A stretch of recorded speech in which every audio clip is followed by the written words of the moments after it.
शाळाही बंद पडावं असं त्यांनी इशारा दिला. कधीतरी काहीतरी चालू करण्यासंदर्भात बोलावं. कायम बंद करण्याबद्दलची भाषा ही महाराष्ट्राला प्रगतीकडे नेणारी भाषा नाही आहे.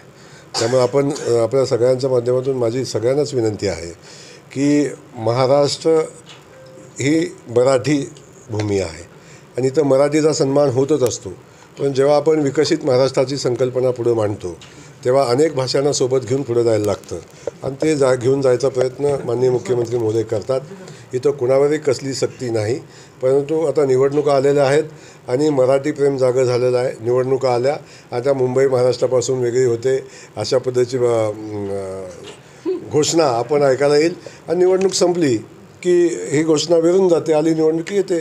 त्यामुळं चिमणीचं घरटं माहिती आहे ना तुम्हाला, पावसाळा आला की बांधायला सुरुवात करते, पण ते घरटं कधीच पूर्ण होत नाही.